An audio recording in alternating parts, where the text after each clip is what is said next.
கர்த்தருடைய பரிசுத்த நாமத்திற்கு ஸ்தோத்திரம் உண்டாவதாக. இன்றைய ஜீவவார்த்தை நிகழ்ச்சியை கேட்டுக் கொண்டிருக்கும் அனைவரையும் கர்த்தருடைய பரிசுத்த நாமத்தினால் வாழ்த்துகிறேன், ஆசீர்வதிக்கிறேன். இன்றைய தின தியானத்திற்கு தேவன் கொடுத்த வேத பகுதி, அதை யோவான் எழுதின சுவிசேஷம், அதில் 6ஆம் அதிகாரம், அதில் 37ஆம் வசனம். யோவான் 6:37. பிதாவானவர் எனக்கு கொடுக்கிற யாவும் என்னிடத்தில் வரும், என்னிடத்தில் வருகிறவனை நான் புறம்பே தள்ளுவதில்லை. இது இயேசு கிறிஸ்து அவர் வாயிலிருந்து அவர் சொன்ன வார்த்தை, அவர் வாயிலிருந்து வந்த வார்த்தை. அவர் என்ன அழகா சொல்றாரு பாருங்க. பிதாவானவர் எனக்கு கொடுக்கிற யாவும் என்னிடத்தில் வரும். பிதாவானவர் எதை கொடுத்தாரு? உலகத்தை ஒப்படைச்சாரு. உலகத்தை மட்டும் இல்ல, உலகத்தில் உள்ள மக்களை அவர் சாயலாக, பிதாவின் சாயலாக, அவர் தெய்வத்தின் சாயலாக படைக்கப்பட்ட நம்மளை இயேசு கிறிஸ்துவன் ஒப்படைத்திருக்கிறார். நீ பாட்டுக்கு இந்த பிள்ளைகளை எதுக்கு பாட்டு சொன்னாரு? அவரை விட்டு வழிமாறி போனனால அவர்களை திரும்பி கொண்டு வந்து சேர்ப்பதற்காக மேய்ப்பன் வெளியே அவர் கொடுத்திருக்கிறார். அப்ப இது அழகா சொல்லப்படுது பாருங்க. பிதாவானவர் இன்னிடத்தில் கொடுத்த மக்களாகிய நம்மளை, தேவனை நம்புகிற ஜனமாகிய நம்மளை, கிறிஸ்துவராகிய நம்மளை, நம்ம என்ன போவோமா? தேவனிடத்தில் தான் போவோமா? என்னிடத்தில் வரும் அப்படின்றாரு. பிதாவானவர் என்னிடத்தில் ஒப்படைத்தது எல்லாமே என்ன சொல்றாரு பாருங்க. யாவும் என்னிடத்தில் வரும். பிதாவானவர் எனக்கு கொடுத்த யாவும் என்னிடத்தில் வரும். என்ன ஒரு அழகான வாக்கு பார்த்தீங்கன்னாங்க. அப்ப நம்ம எல்லாமே தேவனை சேர போகிறோம். நம்ம எல்லாருமே தேவனை தரிசிக்க போகிறோம். பரலோக நிச்சயம் நமக்கு. அதுல நம்ம நிச்சயமா இருக்க வேண்டும். தேவன் நம்மளை மன்னித்து ஏற்றுக்கொண்டார். அது இயேசுவின் ரத்தம் சிந்தப்பட்டதுக்கு அப்புறம் நம்மளை மன்னித்து ஏற்றுக்கொண்டார். அப்ப இந்த வசனம் ரொம்ப அழகா இருக்கு பாருங்களேன். பிதாவானவர் எனக்கு கொடுக்கிற யாவும் என்னிடத்தில் வரும், என்னிடத்தில் வருகிறவனை நான் புறம்பே தள்ளுவதில்லை. நம்ம தேவனை நோக்கி பார்க்கிறோமா? நம்ம உண்மையிலே கிறிஸ்தவங்க எல்லாமே தேவனை அறிந்தவங்க தான்.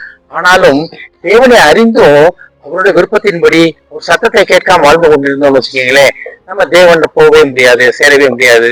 ஆனால் தான் அதை சொல்லப்படுகிறது, எந்த இடத்தில் வருகிறவனை. அப்ப நம்ம கஷ்டத்திலே, நஷ்டத்திலே, நம்ம எந்த இடத்துல இருந்தாலும் பரவாயில்ல, நம்ம எந்த போராட்டத்துல இருந்தாலும் பரவாயில்ல, ஆண்டவரே உமக்கு சித்தம் இல்லாத வாழ்க்கையை வாழ்ந்து கொண்டிருக்கேன், பரவாயில்ல, தேவன்கிட்ட போவோம், இயேசு கிறிஸ்துவிட்ட போவோம். அவர் நம்மளை சரிப்படுத்துவார், அவரை நம்மளை தூய்மைப்படுத்துவார், அவரை நம்மளை மேன்மைப்படுத்துவார். ஆனா தான் சொல்றாரு, என்னிடத்தில் வருகிறவனை நான் புறம்பே தள்ளுவதில்லை.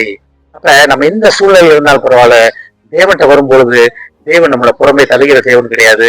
நம்மளை பரிசுத்தப்படுத்தி நம்மளை நீதிமான்களாக்கி அவர் நம்மகிட்ட சேர்த்துக் கொள்கிறார், வல்லவராக இருக்கிறார். ஆனால் அவர் அழகா சொல்றார், பிதாவானவர் எனக்கு கொடுக்கிற யாவும் என்னிடத்தில் வரும். பிதாவால் கொடுக்கப்பட்ட நம்ம, பிதாவால் படைக்கப்பட்ட நம்ம எல்லாமே தேவனை பார்க்க போகிறோம், தரிசிக்க போகிறோம். என்னிடத்தில் வருகிற யாரையும் நான் புறம்பே தள்ளுவதில்லைன்னு இயேசு ஒரு வாக்கு கொடுக்கிறார் நம்மகிட்ட. நம்ம இயேசுட்ட வருவோமா? இயேசுவை நோக்கி பார்ப்போமா? கர்த்தாவே, நான் உங்கள்கிட்ட வரணும் ஆண்டவரேன்னு பார்ப்போமா? அது எப்படி வரணும், என்ன பண்ணணும் தான் முழு வேதம் நமக்கு சொல்லி கொடுக்கிறது. என்னிடத்தில் வருகிறவனே நான் புறம்பே தள்ளுவதில்லை. எப்பேற்பட்ட ஒரு வாக்கு பார்த்தீங்கன்னா தேவன் கொடுக்கிறது. அவர் வாயிலிருந்து வந்த வார்த்தைங்க. நமக்கு ஒரு வாக்கு கொடுக்கிறார், நமக்கு ஒரு வாக்கு தக்கமாக கொடுக்கிறார். அவரிடத்தில் நம்ம வந்தோம்னா நம்ம புறம்பே தள்ளப்பட்டு போவதில்லை. ஆமென். ஜெபிப்போம். நீங்கள் அதிகமான அன்பின் பரலோக பிதாவே, இன்னிடத்தில் வருகிறவனை நான் புறம்பே தள்ளுவதில்லை என்று சொன்ன மகா கிருபையான வார்த்தைகளாக நன்றி ஆண்டவரே. நாங்கள் உண்மை நோக்கி பார்க்க எங்களை நீர் அழைப்பதற்காக நன்றி ஆண்டவரே.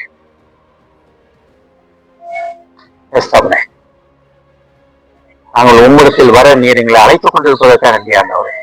அழைப்பின் சத்தத்தை கேட்டு நாங்கள் உம்மிடத்தில் வருகிறோம் அப்பா. கேட்டுக்கொண்டு ஒவ்வொருவரையும் ஆசீர்வதிக்கிறோம் அப்பா. ஒவ்வொரு குடும்பத்தையும் ஆசீர்வதிக்கிறோம் ஆண்டவரே. குடும்பத்தில் உள்ள ஒவ்வொருவரும் தகப்பனே, பிதாவால் இயேசுவிடத்தில் ஒப்படைக்கப்பட்டதை உணர்ந்து தகப்பனே அவன் சித்தத்தை நிறைவேற்ற உதவி செய்யும் ஆண்டவரே. தகப்பனே, என்னிடத்தில் வருகிறவனை நான் புறம்பே தள்ளுவதில்லை என்று சொல்லியிருக்கிறார் ஆண்டவரே. நம்ம குடும்பத்தில் ஒவ்வொருவரும் தகப்பனே, எல்லாரும் தகப்பனே உம்மிடத்தில் வர நீர் உதவி செய்யுமாப்பா. அழைத்துக் கொண்டிருப்பதை உணர்ந்து உம்மிடத்தில் வர உதவி செய்யுமாப்பா. ஆசீர்வதிக்கிறோமாப்பா. இயேசுவின் மூலமாய் கேட்கிறேன் நல்ல பிதாவே. ஆமென். கர்த்தர் உங்களை ஆசீர்வதிப்பாராக.